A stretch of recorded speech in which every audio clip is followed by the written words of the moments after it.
Hoy es el domingo sexto después de Pentecostés y la lectura de hoy es de la carta de San Pablo a los romanos.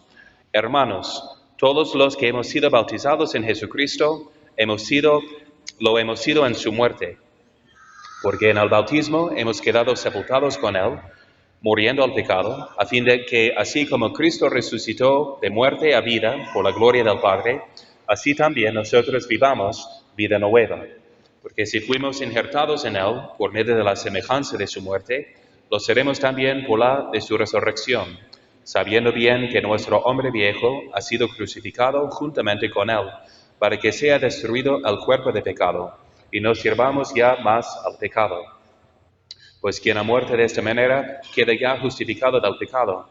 Y si estamos muertos con Cristo, creemos que viviremos también juntamente con Cristo, sabiendo que Cristo, resucitado de entre los muertos, ya no volverá a morir. La muerte no tendrá ya dominio sobre él. Porque lo que murió, murió para el pecado una sola vez, mas lo que vive, vive para Dios. Así también vosotros considerad que estáis realmente muertos al pecado y que vivís ya para Dios en Jesucristo nuestro Señor. Y nos ponemos de pie para el Santo Evangelio según San Marcos. En aquel tiempo, habiéndose juntado otra vez una inmensa turba en torno de Jesús, y no teniendo qué comer, llamó a sus discípulos y les dijo: Lástima me da esta multitud, porque 3 días hace que me siguen, y no tienen qué comer. Y si los envío a sus casas en ayunas, desfallecerán en el camino, pues algunos han venido de lejos. Y sus discípulos le respondieron: ¿Quién será capaz de procurarles pan abundante en esta soledad? Y les preguntó: ¿Cuántos panes tenéis? Respondieron: 7. Mandó entonces a la gente sentarse en el suelo, y tomando los 7 panes, dando gracias, los partió y dio a sus discípulos, para que los distribuyesen entre las gentes, y se los repartieron. Como tenían algunos pececillos, bendíjolos también, y mandó distribuírselos. Comieron hasta saciarse, y de las sobras recogieron 7 cestos, siendo los que habían comido como 4,000, y los despidió. En el nombre del Padre, y del Hijo, y del Espíritu Santo. Amén. Ave María Purísima. Estamos en el domingo sexto después de Pentecostés, así 6 semanas después de haber recibido el Espíritu Santo. Y como muchos de los niños de nuestra comunidad hace poquito hicieron su primera comunión, y varios también de los jóvenes fueron confirmados, entonces tenemos esta referencia en el Evangelio de hoy, ya que los padres de la Iglesia pues lo interpretan con una referencia a la Santísima Eucaristía, nuestra maná en el desierto que nos alimenta en este viaje hacia el cielo, y también como peregrinos en esta vida, y también la referencia a los 7 panes que dicen un padre de la Iglesia también, es una referencia a los 7 dones del Espíritu Santo, que se acrecientan por el sacramento de la confirmación. Entonces, recordemos primeramente que el Santísimo Sacramento es para alimentarnos. Y como ningún niño puede crecer sin alimento, así nosotros no podemos crecer espiritualmente sin la frecuente recepción de la Santa Comunión. Entonces, ustedes saben que fue pues un error de los jansenistas, esos como católicos de espíritu calvinista, que insistían que la Santa Comunión era nomás un premio para los santos, y no pues el pan de cada día para los débiles. Y fue el Papa San Pío X quien insistió tanto en que comulgaran los niños a partir de la edad de discreción, digamos de 7 años de edad, diciendo más: Jesucristo y la Iglesia desean que todos los fieles cristianos se acerquen diariamente al sagrado convite, principalmente para que, unidos con Dios, por medio del sacramento, en él tomen fuerza para refrenar las pasiones, para purificarse de las culpas leves cotidianas e impedir los pecados graves a que está expuesta la debilidad humana. Entonces, pone nomás de condición de que tengamos la intención de vencer a nuestros pecados veniales, para que no hagamos nuestras comuniones nomás por rutina, por el compromiso de ser padrino, etcétera, por motivos mundanos, sino para unirnos más estrechamente con nuestro Señor. Y así entonces debemos acercarnos con mucha humildad y mucha devoción, pensando pues siempre en la próxima vez que vamos a comulgar, porque me da pena escuchar a veces de incluso adultos, ¿no?, nombrando los sacramentos en las pláticas cuando les pregunto cuáles son, y me nombran que después del bautismo, la confirmación, la primera comunión, ¿no?, que ya habían hecho una sola vez, para siempre, ¿no? Entonces no es la primera comunión, sino la Santa Comunión, que debe de ser nuestro pan de cada día, nuestro pan sobresubstanciado. Entonces, en eso, entonces si uno se siente como los apóstoles hoy, ¿verdad? Vemos un buen ejemplo, una analogía. Los apóstoles no sabían con qué dar a la gente a comer. Entonces, como muchos se sienten o se preocupan, se inquietan o no saben cómo van a vencer tales tentaciones del mundo.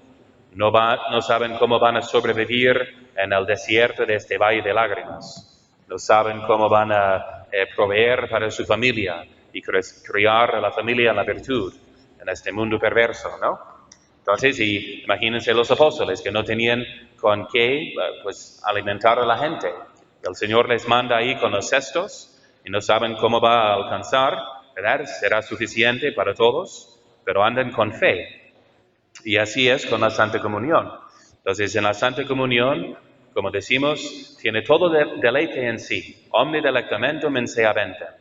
Tiene todo lo que necesitamos, todo lo que nos hace falta de virtudes para crecer en santidad y también para conseguir las gracias por los nuestros, ¿verdad? Entonces, y así los apóstoles, al distribuir este pan milagroso, entonces lo vieron multiplicándose, ¿no? Entonces, y así la Santa Comunión tiene una superabundancia para hacernos santos. Por eso dice San Bernardo, uno obtiene más mérito asistiendo a una Santa Misa con devoción que repartiendo todo lo suyo a los pobres y viajando por todo el mundo en peregrinación. Entonces, vale más una sola Santa Misa escuchada y rezada con devoción. Y el Santo Cura de Ars dijo, si conociéramos el valor de la Santa Misa, nos moriríamos de alegría. Entonces ahí está todo lo que necesitamos. Y si uno dice que es difícil perseverar en la gracia de Dios, le informo que será imposible sin comulgar con frecuencia. Entonces, que nos acerquemos con mucha humildad y mucha confianza. Y eso es lo que nos llamó la atención ayer, los que fuimos como los peregrinos a visitar al santuario de San Pedro Esqueda, a Santa Teresa Romo y también a la Virgen de San Juan de los Lagos, quien fue nombrada patrona de la Arquidiócesis de Guadalajara el 5 de julio de 1957. Cuando se separó de otra diócesis, ya nos quedamos con la Zapopana aquí, pero era la patrona de la arquidiócesis, así declarada por el Papa Pío XII, ¿no?, hace 58 años. Bien, entonces, pero lo que me llamó la atención, contemplando la vida de estos santos sacerdotes, es cuán imitables eran sus vidas y cuán parecidas a las nuestras, ¿no?, en cuanto al comienzo. Porque en San Pedro Esqueda, por ejemplo, nació en una familia muy piadosa. Hizo su primera comunión con mucha devoción y luego iba a misa cada día, ¿no? Entonces ahí en el santuario de la Virgen de San Juan de los Lagos tenía mucha devoción a María Santísima, se alistó, digamos, en el grupo de los acólitos y en las cofradías de marianas. ¿A poco no es algo que podemos imitar, que está a nuestro alcance, que podemos hacer aquí en nuestra parroquia, así con la misma misa, ¿verdad?, a la cual asistía San Pedro Esqueda? Y luego, como sacerdote, su preocupación más grande era la formación de los niños, la preparación para su primera comunión. Fundó la Cruzada Eucarística, entonces para impulsar a los niños en el amor y devoción a Jesús sacramentado. Y también pues a grupos de marianos. Y luego, poco antes de morir, cuando lo llevaban a la cárcel antes de matarlo. Entonces, ¿qué era su última preocupación como un buen pastor?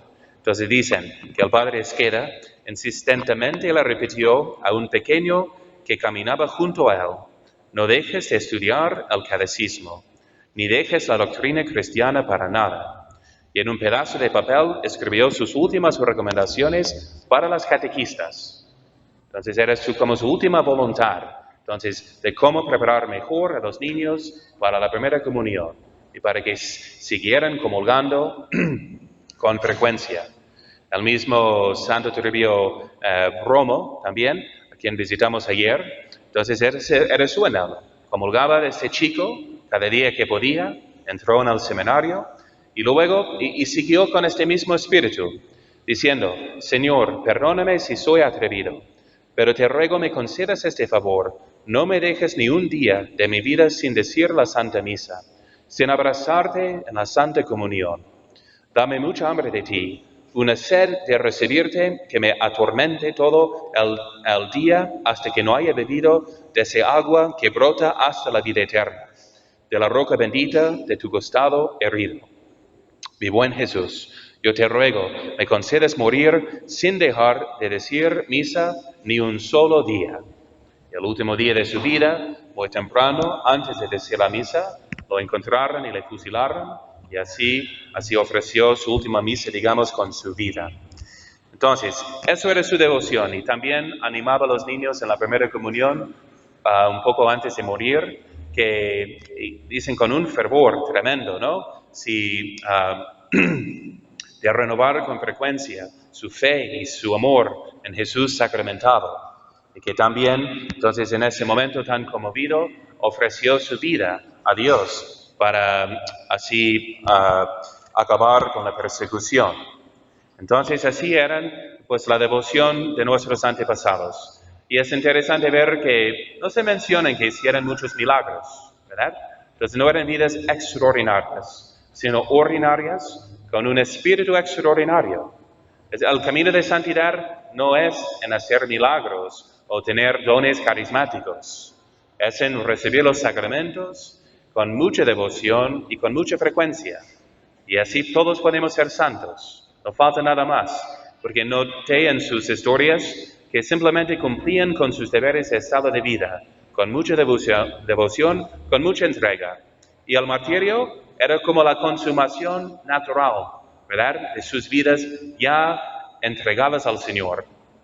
Espero que eso haya sido la intención de los niños cuando hicieron su primera comunión, de entregarse a Jesús, de darle sus vidas, y que sea, pues, nuestra intención en cada comunión, de ofrecernos como víctimas, uniéndonos con la víctima, la hostia, quiere decir víctima, ¿no? Entonces, para que seamos nosotros un sacrificio agradable a Dios.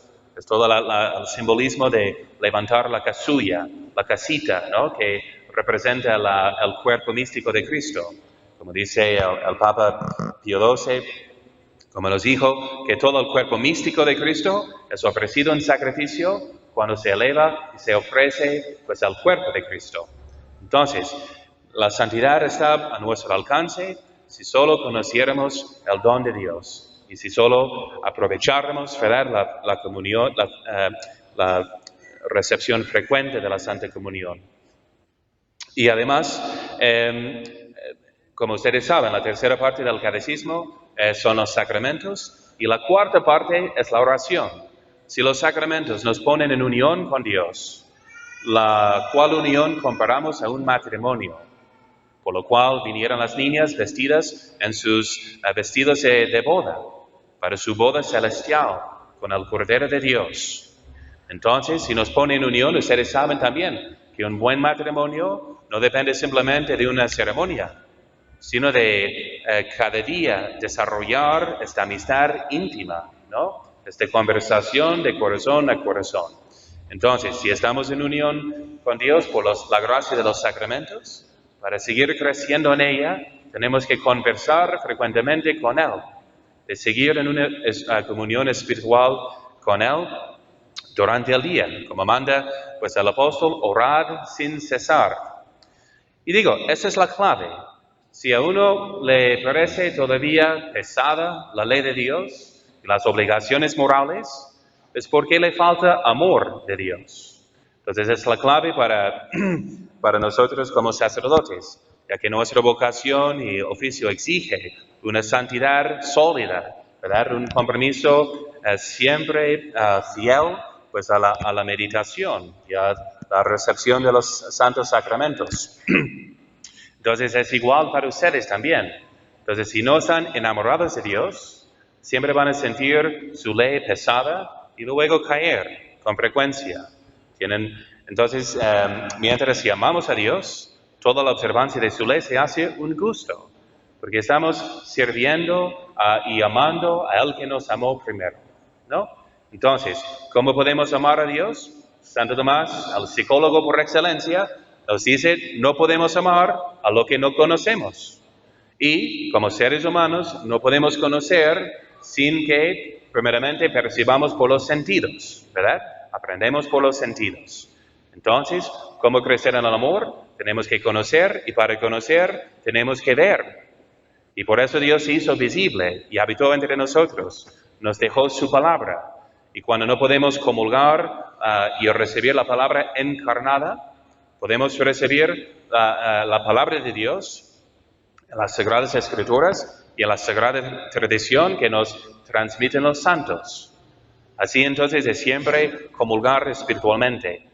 Entonces, eso es lo que dicen los santos de la necesidad de la oración, que el que ora ciertamente se salvará y el que no ora ciertamente se condenará. Y San Bernardo nos dice que la lectura y la oración son las armas con que se vence al demonio y se conquista al cielo. Ustedes todos saben al principio, dime con quién andas, te diré quién eres. Entonces si andamos y escuchamos cosas mundanas, vamos a sentirnos mundanos. Mientras si leemos cada día de los santos, vamos a pensar y sentirnos como los santos, ¿verdad? Entonces, eso es como nos transformamos. Y eso es la clave de los santos. Vemos en San Agustín, ¿verdad? Que no podía ver cómo era posible ser casto, hasta que abrió las Escrituras y leyó pues esta frase de San Pablo: no andemos en comilones y borracheras, ni en deshonestidades y disoluciones, ni en contiendas y envidias, mas revestidos de nuestro Señor Jesucristo. Eso le causó la conversión y así se hizo santo. San Antonio de Abad también, por escuchar la frase, vende todo lo que poseas, dáselo a los pobres y sígueme. Así lo hizo y se hizo el fundador del monasticismo. San Ignacio de Loyola, también un poco mundano, entonces que queriendo leer novelas, recibió una vida de Cristo y de los santos. Y ya se encendió con el deseo de ser un santo y fundó una orden tan importante para la historia de la Iglesia y las misiones. Entonces, dice San Jerónimo, cuando oramos le hablamos a Dios y cuando leemos le oímos. Entonces, eso es lo que falta. Entiendo que dice, bueno, puedo rezar, pero tengo 1000 distracciones, no puedo concentrarme. La misma Santa Teresa de Ávila decía que no podía meditar por como 15 años sin un libro, ¿no? Porque la loca ahí en la casa arriba, en su cabeza, hacía tanto ruido y distracción que necesitaba siempre basarse en un libro. ¿Y cómo lo hacemos? Leemos para saborear lo que estamos leyendo, para reflexionar, para fortalecer nuestras convicciones de la fe y para aplicar la lectura a nuestra vida. Y terminamos con propósitos, ya que obras son amores, ¿no? Entonces así de fácil. Es una lectura amorosa, una lectura que fomenta el recogimiento en el alma. Y eso es la clave. Esa era la clave para mí. Les había comentado de mi conversión ya con 16 años, pero nomás para subrayar la importancia, todo me vino por la lectura de un día por fin leer el Nuevo Testamento como palabra de Dios, cuando no tenía sentido en mi vida, y me cambió por completo. Y luego la comunión frecuente. Cuando decidí pues ir a misa cada día, ya desde como el último año de la preparatoria, eso me cambió por completo, ¿no? Entonces, y hizo, digamos, confirmó mi vocación sacerdotal y pues me puso en el buen camino. Entonces sí se puede. Entonces es posible ser santo, ¿no? Si solo aprovechamos los medios. Pero lo que nos falta mucho es la oración, ¿verdad? Porque si no estamos enamorados de Dios, nuestras comuniones van a ser tibias y nuestras caídas van a ser frecuentes. Entonces, pero si tomamos la medicina, así el Señor nos puede sanar. Y eso es lo que comenta también el San Gregorio, el teólogo.